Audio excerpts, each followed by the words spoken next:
Amén. Pueden sentarse, hermanos. Es una linda historia, ¿verdad? Muy conocida por nosotros. Y hay dos preguntas que debemos de hacernos. O yo creo que muchas veces nos hacemos en nuestra vida, en diferentes momentos. ¿Qué está haciendo Dios en mi vida? Es la primera pregunta que uno se hace. ¿Qué está haciendo Dios en mi vida?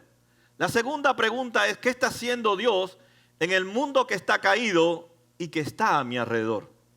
De diferentes formas y maneras, nosotros respondemos a estas dos preguntas. ¿Qué está haciendo Dios en mi vida? ¿Y qué está haciendo Dios en el mundo que está caído, el cual me rodea a mí y a mi familia? Una de las cosas que nos es difícil muchas veces a nosotros es describir el amor de Dios. Si tal vez yo le pidiera a algunos de ustedes que tomaran una pluma y un papel y describieran el amor de Dios, muchas veces no sabríamos cómo describirlo, el amor de Dios. O tal vez si le preguntáramos que describiera cómo Dios manifiesta el amor de Dios en su vida, muchas veces tampoco pudiéramos describirlo correctamente, cómo Dios manifiesta ese amor en mi vida. Y este pasaje que trata sobre la vida de este hombre es un pasaje que Dios lo ha puesto, lo ha colocado en las escrituras del Antiguo Testamento para desafiarnos a nosotros, pero para la misma vez volver otra vez a escribir en nuestra propia vida qué es el amor de Dios. Y muchas veces nosotros somos como Gedeón. Y el tema que trata este pasaje es el miedo versus el amor de Dios. Todos tenemos miedos.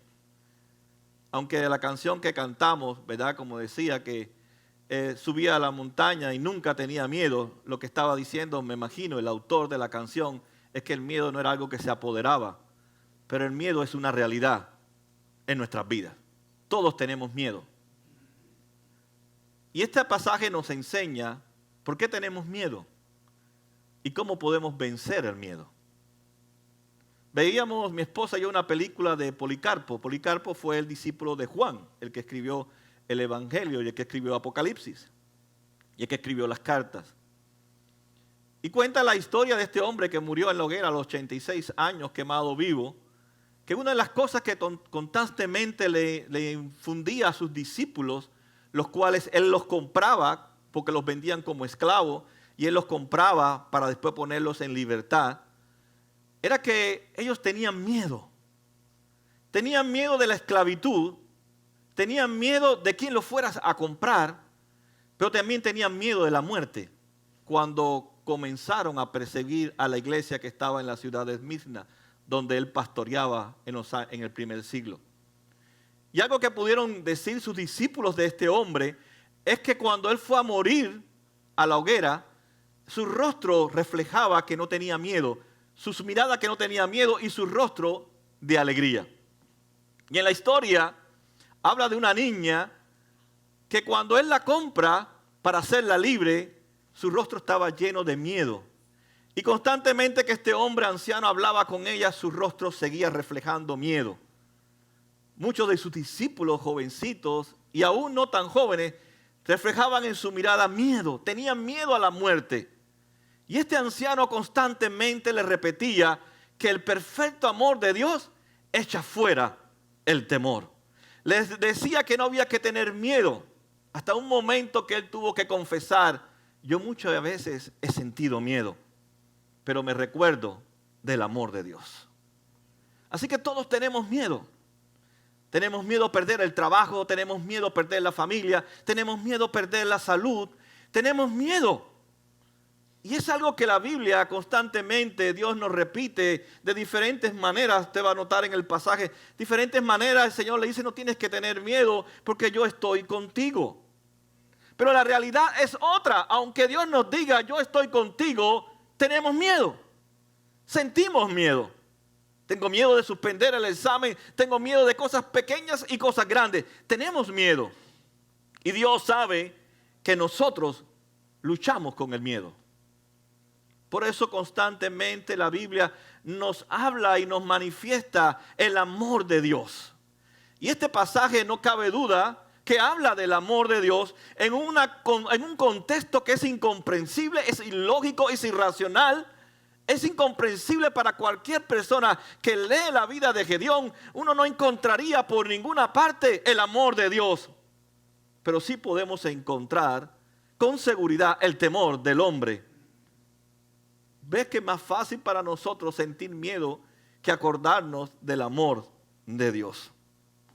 Por eso el autor del libro de Jueces comienza diciendo cuál era la condición espiritual del pueblo de Israel.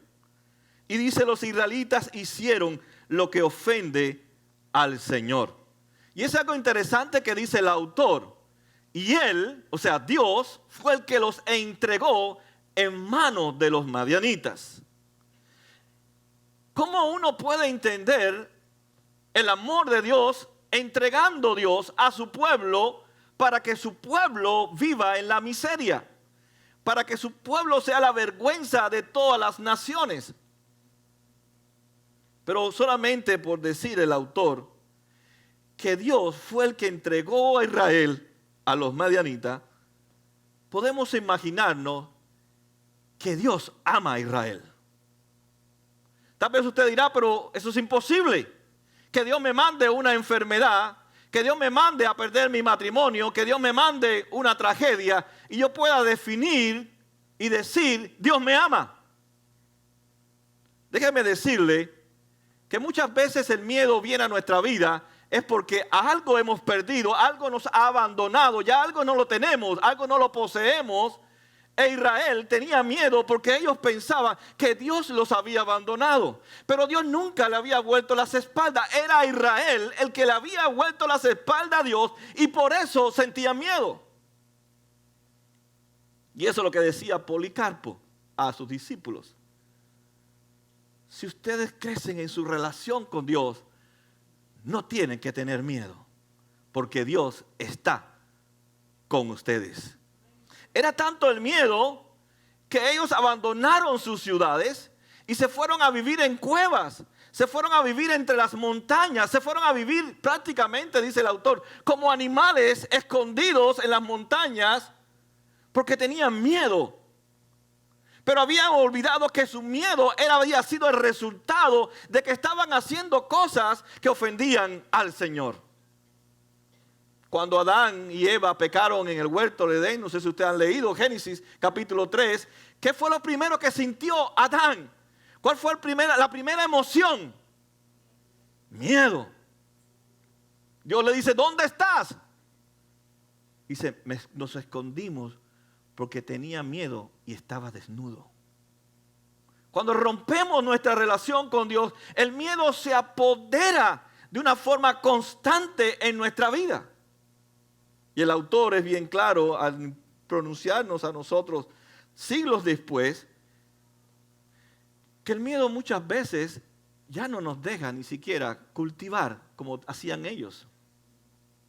El miedo nos paraliza. El miedo nos hace personas disfuncionales. No sabemos qué hacer porque tenemos miedo. Usted se imagina una nación que vivía de la cosecha y del ganado, ahora entre las montañas y entre las cuevas, que no se puede tener el ganado, ni se puede cultivar tampoco. Eso indica el autor que era tanto el miedo que preferían esconderse y seguir huyendo de Dios. Cuando uno lee este pasaje, uno se preguntaría: ¿dónde está el amor de Dios? ¿Dónde está la bondad de Dios? ¿Dónde está su poder? ¿Dónde está su presencia? ¿Dónde está Dios? ¿O usted nunca ha dicho eso? Cuando sucede algo que dice: ¿dónde tú estás, oh Dios? Y vemos que muchas cosas hicieron el pueblo de Israel. Si usted nota, nosotros nos concentramos más en culpar a Dios que pensar en nosotros. Estamos más preocupados y gastamos más energía, invertimos más pensamiento en cuestionar la fidelidad de Dios, que Dios ha dicho que va a ser fiel y estará con nosotros hasta el fin, que gastar ese tiempo y esa energía en pensar en mi fidelidad hacia Dios. ¿O no es verdad?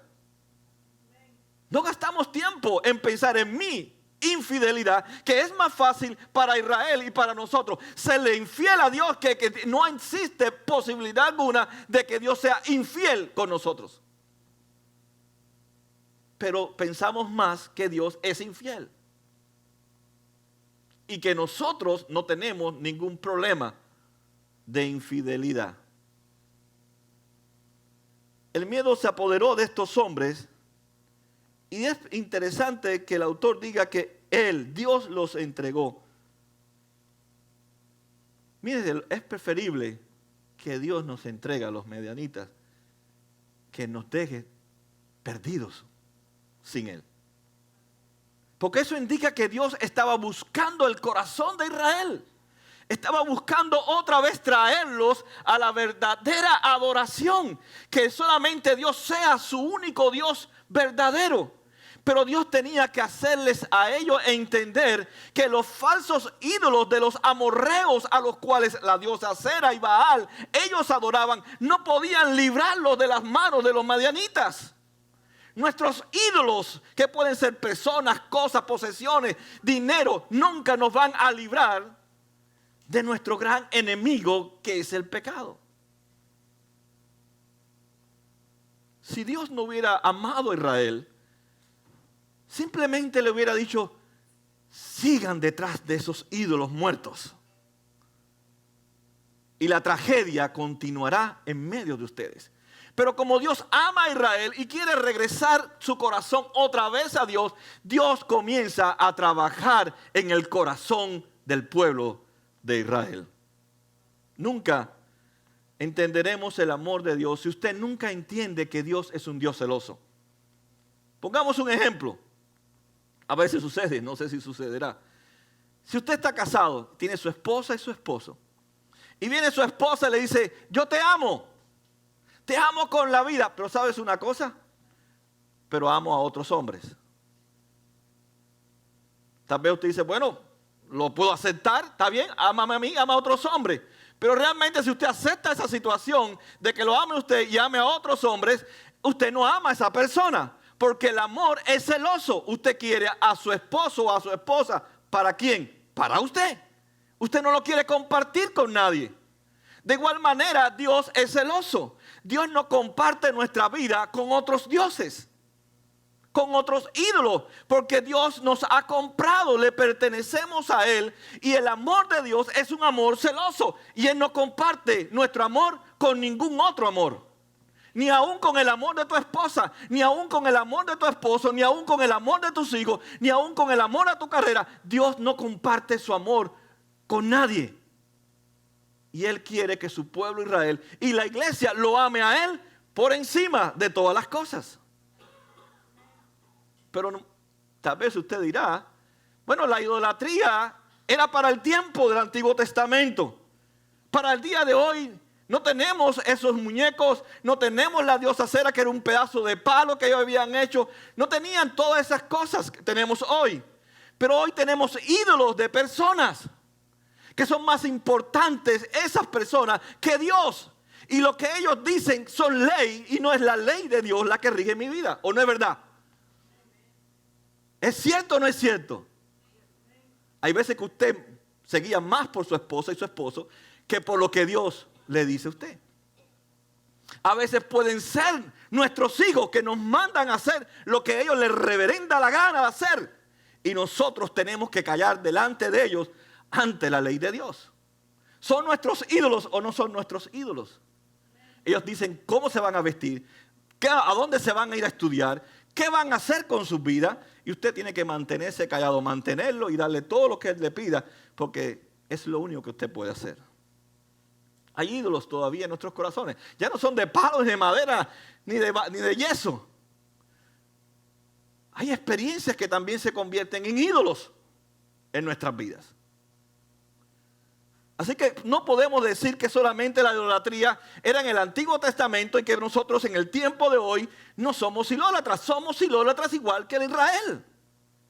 Aún nuestros corazones se llenan de ídolos Y vemos que es fácil en la circunstancia correr no hacia Cristo, sino a huir de Él. Pero Dios, en su amor, quiere rescatar a su pueblo. Él quiere devolverle la alegría, Él quiere devolverle el gozo, Él quiere devolverle todo lo que ellos han perdido por desobedecer al Señor. Ellos dicen que gritaron, Señor, ayúdame. Enseguida buscaron la atención. Fíjense, están desobedeciendo al Señor. Si usted lee el capítulo 6, 7 hasta el 8, están pidiendo ayuda a Dios, pero están adorando a Asera y a Baal at the same time, a la misma vez.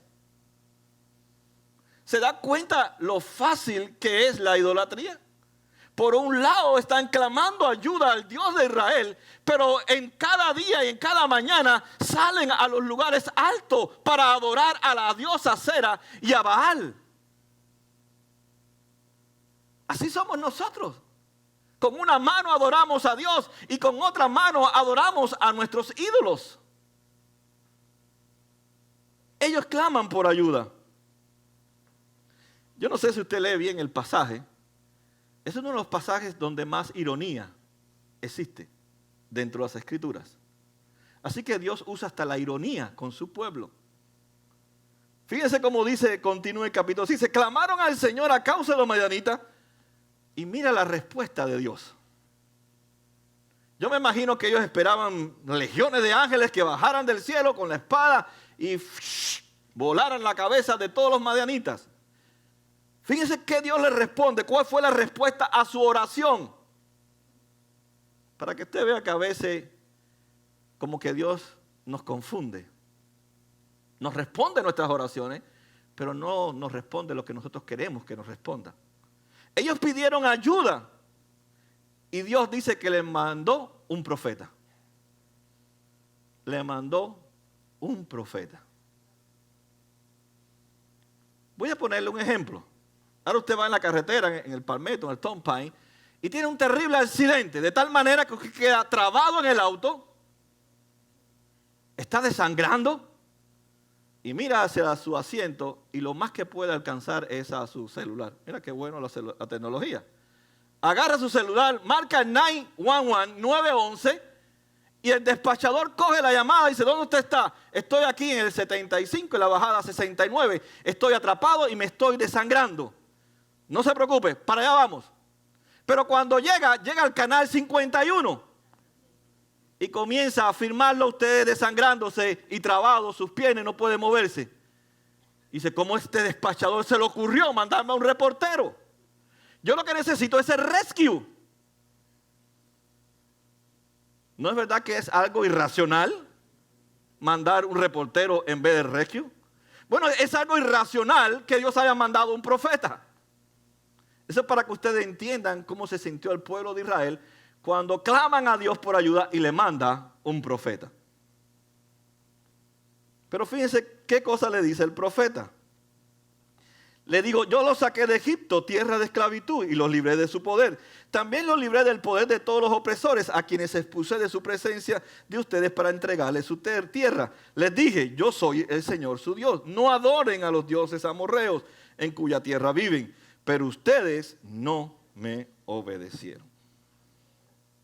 El hecho que Dios envíe un profeta en esta situación indica que Dios ama a Israel. Ama a Israel. Y Dios a través del profeta quiere llegar al corazón de Israel. Quiere llegar al corazón de Gedeón. Quiere llegar a nuestros corazones a través de la palabra inspirada por Dios. Así que el mensaje, dice Dios, lo primero que tú necesitas antes del rescue es escuchar la voz de Dios. De nada vale que te mande el rescue y te lleve un helicóptero para el hospital si tú no escuchas la voz de Dios. Es algo irracional, ¿verdad? Usted desangrándose, está atrapado en el auto y que venga un pastor, le diga, yo soy el rescue. Voy a hablarte de lo que dice el profeta a través del libro de Jueces. Y muchas veces nosotros vemos a Dios como un Dios irracional. Un Dios que realmente no nos da lo que nosotros le estamos pidiendo, como que tú no estás entendiendo mi situación. Tú no estás entendiendo cuál es mi gran necesidad. Y lo primero que el profeta le dice, y es lo que se nos olvida a nosotros, es que todo lo que tú estás disfrutando, Israel, no ha venido de Baal, ni ha venido de Acera, ha venido de mi mano. Nada de lo que nosotros tenemos ha venido de nuestros ídolos, que ya no son de madera, que ya no son de yeso. Dice, han venido de la mano de Dios, y tú te has olvidado de eso. Dice, yo los saqué de Egipto, dice Dios, tierra de esclavitud. Yo los libré de su poder, también los libré del poder de sus opresores, quienes expulsé de la presencia de ustedes para entregarles la tierra. Toda la provisión que tenía el pueblo de Israel, todas las maravillas que habían experimentado, venían de la mano de Dios. Y ellos pensaban que venían de otras fuentes.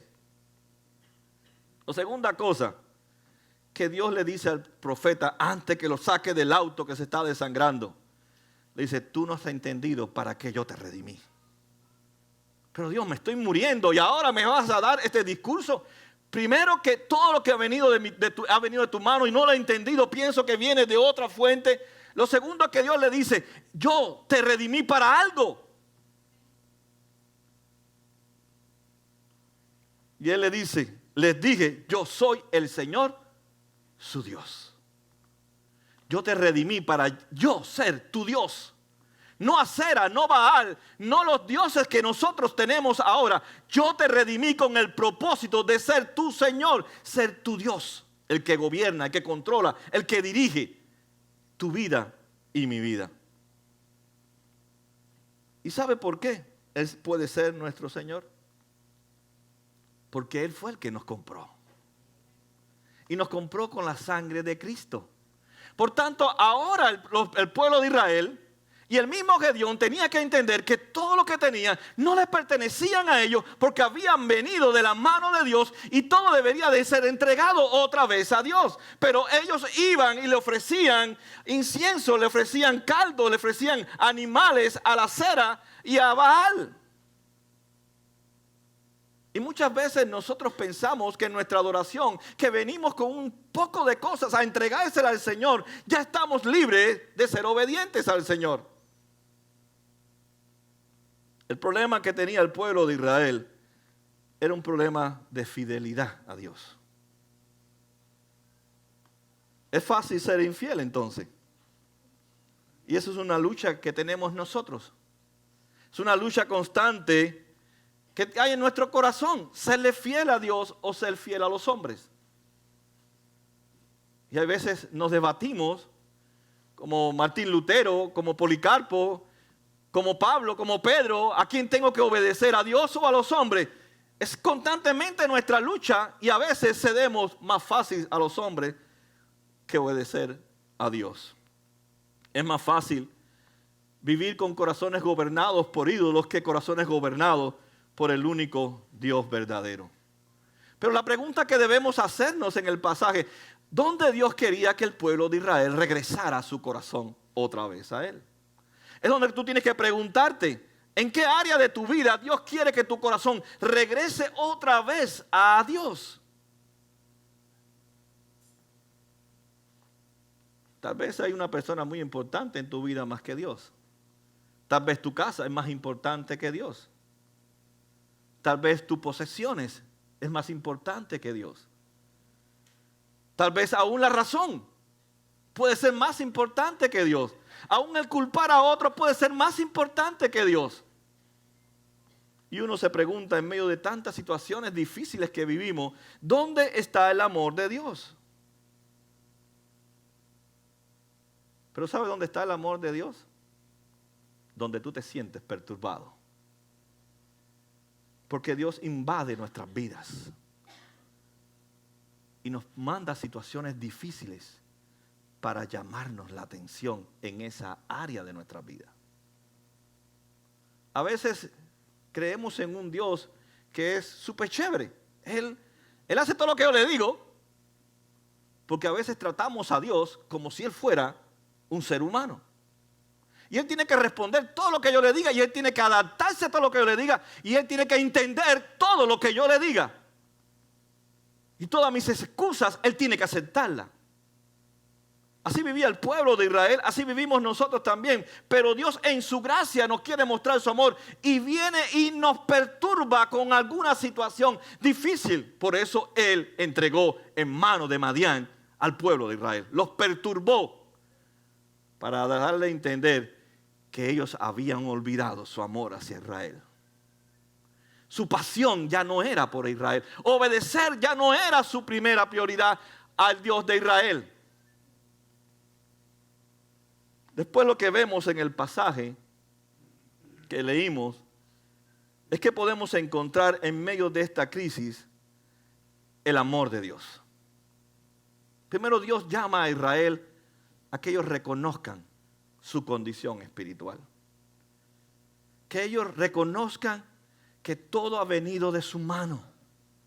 No sus ídolos le han dado nada. Tu trabajo no te da nada.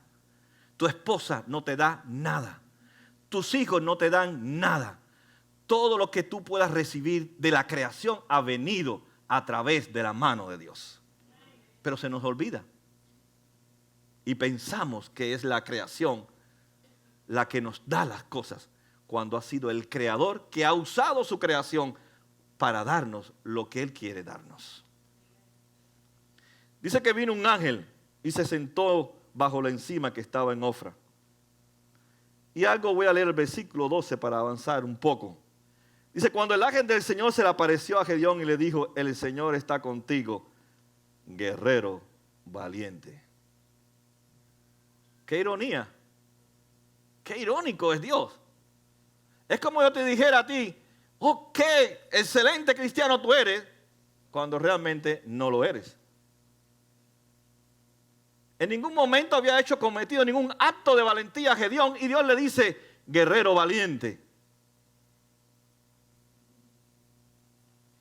Dios a veces quiere confrontarnos con nuestra realidad diciéndonos lo que no somos. En sí Gedeón no era valiente, era un cobarde. Tenía miedo como el resto del pueblo. Pero Dios le dice, oh Gedeón, tú eres un hombre valiente. Yo me imagino que cuando las personas leyeron el Antiguo Testamento, la historia, y nosotros al leer la historia, pensaríamos, ¿y este hombre es el que va a libertar a Israel? ¿Este hombre es el que va a ser el líder nuestro? Un hombre que no es valiente y Dios le ha llamado valiente. Yo creo que nadie quiere tener un líder que sea un cobarde.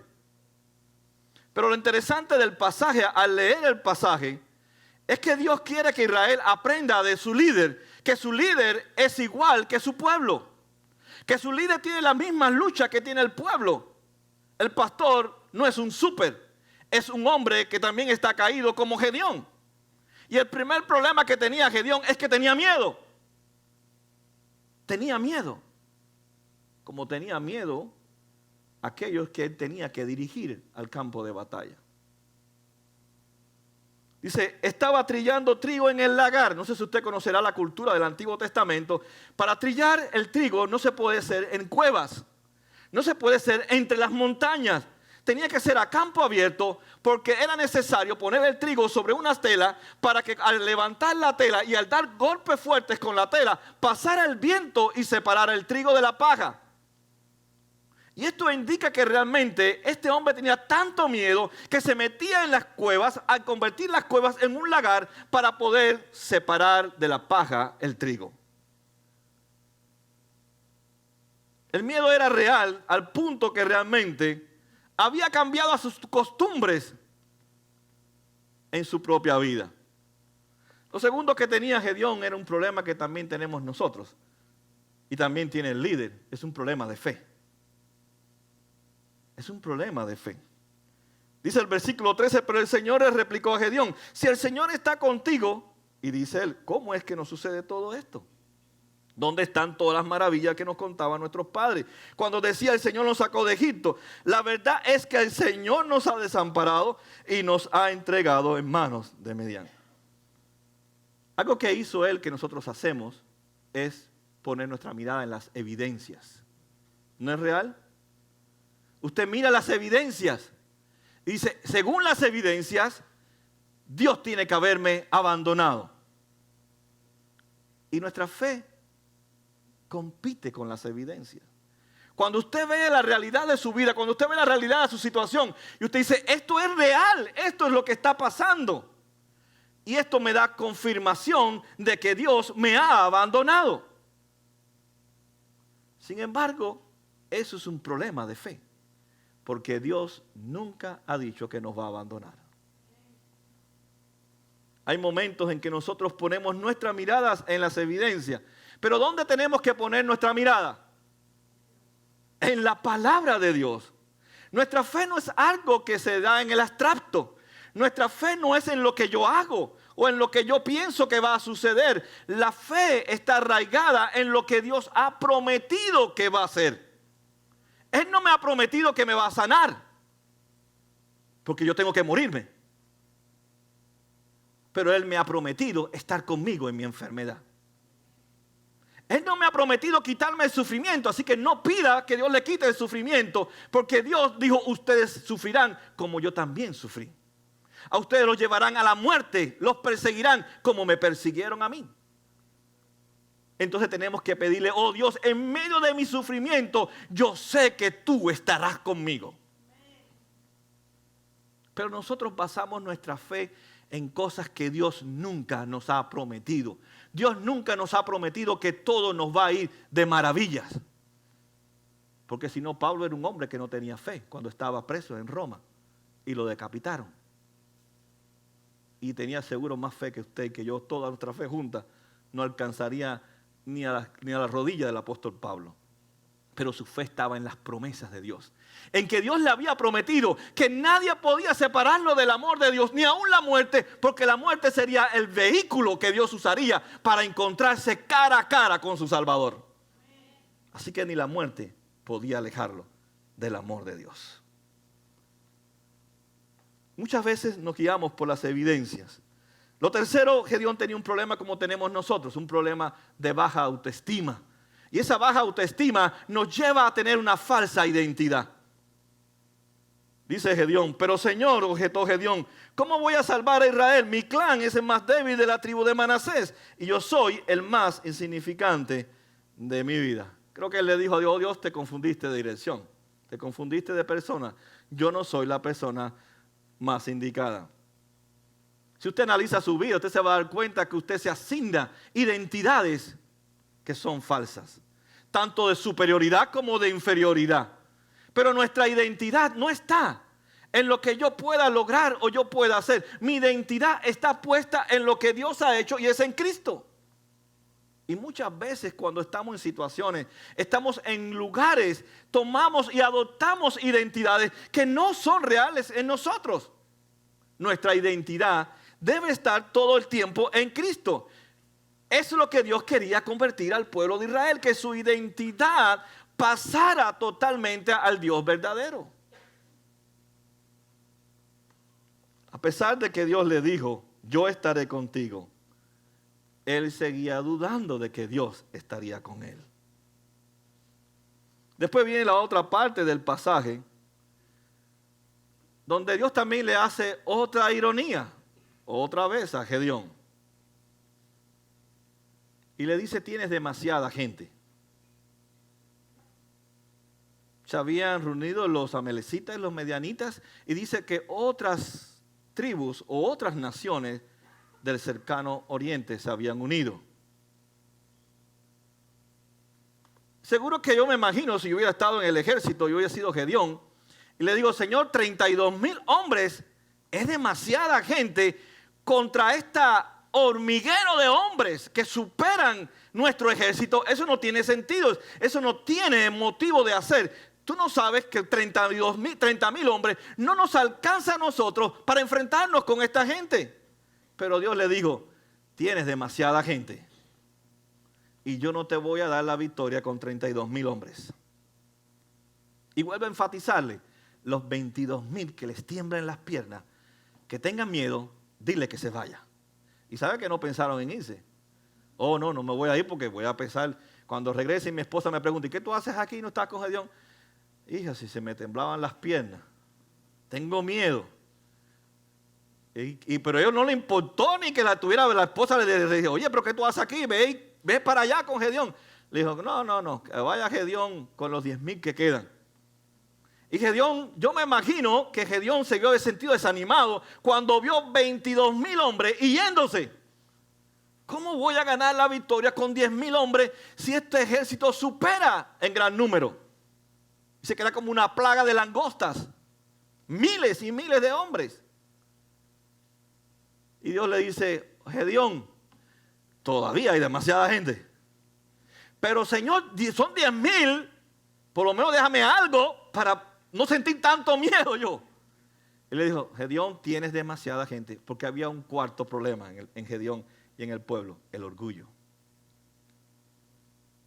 Y le dijo, porque si tú te vas con los 32,000 o con los 10,000, vas a decir que la victoria fue tuya. Y póngase a pensar, Dios a veces nos da una victoria y pensamos que hemos logrado todas las victorias. Pero hay que seguir logrando victorias. La guerra no se ha terminado contra el pecado y contra el mal. Y Dios sabía que por una victoria que Él le daba, ellos podían jactarse en su orgullo y otra vez olvidarse de que todo venía de la mano de Dios. Y le dice, yo le voy a demostrar que ustedes tienen demasiada gente y yo quiero trabajar en el orgullo de tu corazón. Tiene demasiada gente. Así es el corazón del ser humano. Pensamos que todo lo hemos hecho nosotros, que no necesitamos de Dios. No sé si usted ha visto estas experiencias en su vida, que usted pierde el trabajo y consigue un trabajo. Y usted le pidió a Dios, oró, pero ya tiene el trabajo. ¿Y después qué hace? Ya no leo, ya casi no leo la Biblia, ya casi no oro. O tengo una enfermedad y no salgo del cuarto de oración. Y ora, y ora, y ora. Pasó la enfermedad y ya apenas ora, apenas va a la iglesia, apenas lee la Biblia. Así somos nosotros, no son ustedes, somos todos nosotros así. Rápidamente nuestras pequeñas victorias nos hacen olvidar de que todavía hay más victorias y solamente se pueden lograr en Cristo Jesús. Que la batalla no está terminada. Ha sido derrotado, es cierto, en la cruz del Calvario, es cierto que toda victoria es de Cristo, pero aún todavía el pecado sigue en nosotros. Tal vez hoy tú y yo no tenemos que enfrentarnos a este gran ejército que se enfrentó el pueblo de Israel, pero tenemos que todavía seguirnos enfrentando a ejércitos que constantemente quieren llevarnos a la esclavitud otra vez del pecado. El Señor le dijo, cuando estés ahí frente a los madianitas, amalecitas y otras naciones, solamente grita por el Señor y por Gedeón. Pero Dios sigue siendo irónico. Mira, quien dice que Dios no es irónico. A veces critican a otras personas porque Dios es irónico. Le dice, te voy a dar un plan de batalla. Yo me imagino que bueno, vamos a llevar las catapultas, vamos a llevar los tanques, los misiles, los aviones, los portaaviones. ¿Qué no vamos a llevar? Vamos a llevarnos granadas, de todo, porque vamos a una guerra. Y ya estamos cansados de que esta gente nos tenga en miseria. Y él le dijo, fíjate, estas van a ser tus armas. Vas a coger una trompeta. Wow, Señor, una trompeta. Si con una trompeta no mato ni una mosca porque me cuesta trabajo cogerla. Un cántaro, y un cántaro de barro que se rompe nada más que por soplarlo. Una antorcha que se me va a apagar en cualquier momento que venga el viento. Dice, bueno, esas son las tres cosas que tú vas a llevar. Una trompeta, un cántaro y una antorcha. Eso es lo único que tú vas a llevar, es el único instrumento que tú vas a usar para la batalla. Eso también es algo irónico, irracional. Y Dios le está enseñando a Israel, y nos está enseñando a nosotros que tus capacidades, que tu inteligencia, que tus dones, que tus talentos no tienen ningún poder a menos que Dios sea el que le dé el poder. Ni tu carrera, ni tu dinero, ni tus posiciones que nosotros le otorgamos poder, Dios le dice a Israel, no tienen poder ninguno. Un cántaro no sirve para nada, una antorcha no mata a nadie, una trompeta, ni siquiera por mucho que la suene le va a romper los oídos, pero te van a arrancar la cabeza cuando te la vean sonando. Indicándole Dios entonces de que nada de lo que nosotros tenemos y poseemos puede destruir a este gran enemigo que es el pecado. Por tanto, Dios le enseña a Israel y nos enseña a nosotros que solamente es Dios el que tiene el poder para destruir a nuestros adversarios. Pero hay algo interesante en toda la historia. Que Dios no estaba preocupado por destruir a Madián y a los melecitas y a los ejércitos. Dios no está interesado en cambiar tu situación, tu enfermedad. Dios no está interesado en sacarte del mal en que nosotros estamos envueltos. Dios estaba interesado en el corazón de Israel. Dios estaba interesado en quitarle los ídolos, como dijo Moisés en el libro de Éxodo, que ese es el propósito de Dios, sacar a Israel de Egipto para arrancar todos los ídolos de su corazón. Porque Dios te cambia la circunstancia ahora, pero Él conoce nuestro corazón. Y Él sabe que volveremos a los ídolos antiguos otra vez. Pero si Él arranca el ídolo, Él volverá mi corazón otra vez hacia el amor de Dios. Por tanto, Dios no está perturbado por nuestras crisis, por nuestros problemas. Dios está interesado en nuestros corazones. Si Él cambia nuestros corazones, sabremos enfrentarnos a nuestras crisis, porque yo sé que el Señor estará conmigo. Y Él ha prometido ser fiel. Pues así fue el plan de Dios. Y aun cuando Israel estaba allí frente al pueblo de los medianitas y amalecitas y las otras naciones que se habían unido, ahora era Israel que venía a invadir estas naciones. Pero dice que se pararon todos allí frente al campamento. Aún Israel no había ni siquiera tocado las trompetas ni nada. Y ya los madianitas, amalecitas y otras naciones se confundieron y comenzaron a matarse los unos a los otros. Dios le enseña a Israel que Él es el que destruye a nuestros enemigos. Que solamente nosotros tenemos que obedecer al plan irracional de Dios, si lo podemos decir así. Porque es irracional de que Dios nos mande a predicar el evangelio a aquellos que nos odian y nos van a llevar a la muerte. Es irracional que nosotros tratemos de ser discípulos a otras personas. Es irracional. Porque son hombres y mujeres que no aman a Dios. Pero así es, el amor de Dios es irracional. No merecemos el amor de Dios. Sin embargo, Dios viene a invadirnos con su amor. A quitar nuestros miedos. Por eso cuando yo escucho a una persona, tengo miedo de hablarles a otro de Cristo porque voy a perder mi trabajo. Tengo miedo de compartir mi fe en la escuela porque mis compañeros se van a burlar de mí. Tengo miedo de leer las escrituras, de orar en mi trabajo. Tengo miedo porque me van a botar. ¿Dónde está el Dios que ha prometido estar contigo? ¿Dónde está?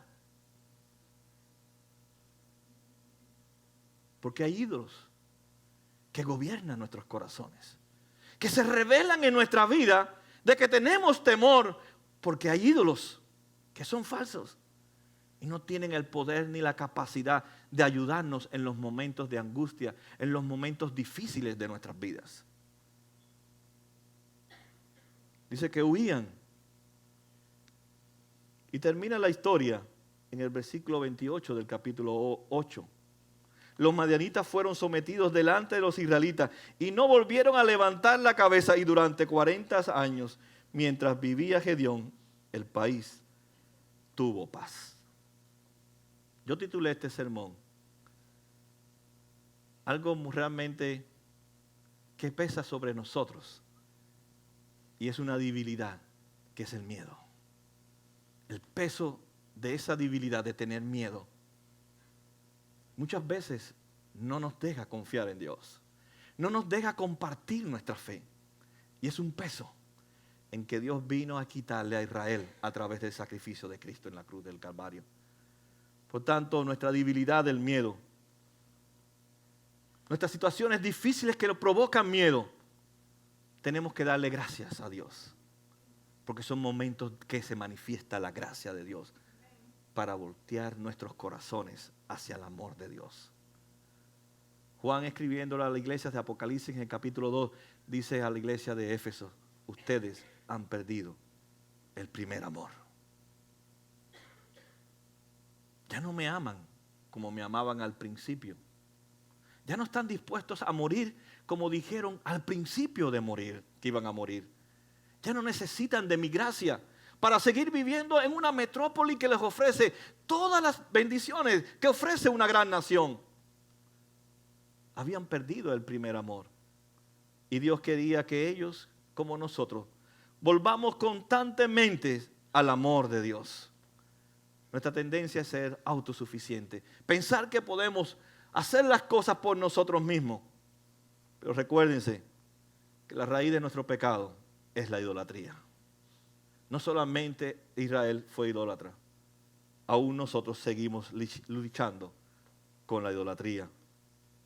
¿Por qué usted cree que Jesús se alejó de la tumba?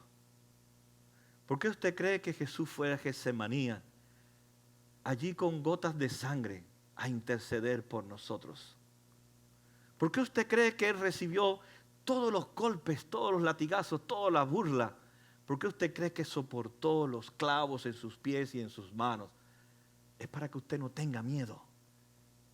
Es para que no tengamos miedo. Porque Adán y Eva comenzaron a tener miedo porque rompieron su relación con Dios. Y Cristo vino a restaurar esa relación que nosotros habíamos roto por nuestra desobediencia. Por tanto, esta palabra tan importante dentro del pasaje, estaré contigo, se cumplió en Jesús. El Evangelio dice que Él es Emmanuel, el Dios con nosotros. Juan dice que yo le voy a amar ¿hasta cuándo? Hasta el fin. Él en la cruz dijo: consumado es. Tanto los amo que todo lo he cumplido por ustedes. Y solamente Dios nos pide que cuando no vivamos de acuerdo al llamado de su amor, Dios nos pide que cuando a veces amemos más a nuestros ídolos que a Él, Dios quiere entonces que cuando tengamos miedo, nosotros miremos hacia la cruz. Que no corramos de la cruz, que no huyemos de la cruz, sino que corramos hacia la cruz, porque en la cruz hay perdón otra vez para el hombre y la mujer que siente miedo, que ha fracasado en su vida espiritual. Porque el poder de la cruz es eficaz y produce el fruto, por lo cual la cruz fue llevada a cabo, que es para permanecer siendo hijos y hijas de Dios. Quiero terminar con las palabras del apóstol Juan en su primera carta, en el capítulo 4, 18. Cuando te sientas débiles, cuando sientas miedo de cualquier cosa, cuando te vengan preocupaciones, incertidumbres, ¿qué va a pasar con esto? ¿Qué va a pasar con aquello? ¿Qué va a pasar con mi familia? ¿Qué va a pasar con mi trabajo? ¿Qué va a pasar con lo que vaya a pasar? El apóstol Juan nos recuerda cuando estemos pasando por esos momentos de debilidad. Dice en el capítulo 4 de su primera carta, en el versículo 18, sino que el perfecto amor echa fuera el temor. Cada vez que tengas miedo y vas a sentir miedo, recuérdate cuánto Dios te ama, cuánto Dios te sigue amando y cuánto Dios te seguirá amando hasta la eternidad. Señor amado, gracias por tu palabra. Gracias por esta hermosa historia que es el reflejo de nuestra